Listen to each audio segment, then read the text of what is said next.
কথা বলছে, তুমি যদি চাও বাপের কাছে, মায়ের কাছে, সন্তানের কাছে, স্ত্রীর কাছে যেতে পারবে, শুধু মুহাম্মদ রাসূলকে ছেড়ে দাও, আল্লাহকে ছেড়ে দাও। হযরতে খুবাইব হুজুর বলতে লেগেছে, আমরা আমাদের জীবন দিয়া পছন্দ করি, আল্লাহ রাসূলকে ছাড়া পছন্দ করি না। হযরতে খুবাইব হুজুরকে এবারে সুরের কাছে নিয়ে যাচ্ছে, সুরিতে চাপিয়ে হুজুরকে শহীদ করে দেবে।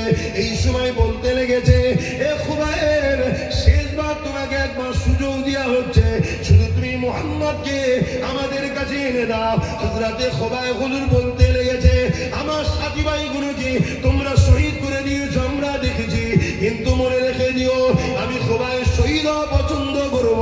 আমার রাসূলুল্লাহর পায়ে কেউ যদি একটা কাঁটা ফুটাবি বলে, আমি রাসূলুল্লাহর পায়ে কাঁটা না ফুটাবার জন্য যদি আমার জীবন দিতে হয়, আমি পরিবার সহ জীবন দিতে রাজি আছি, কিন্তু রাসূলুল্লাহর পায়ে কাঁটা ফুটাকে পছন্দ করব না। বলুন সুবহানাল্লাহ। আজকে আমরা কি করছি? সেই নবীর দিনকে যারা মিটাচ্ছে, নবীর দিনের যারা দুশ্মনী করছে, আমরা 500 টাকায় তাদের কাছে বিক্রি করি।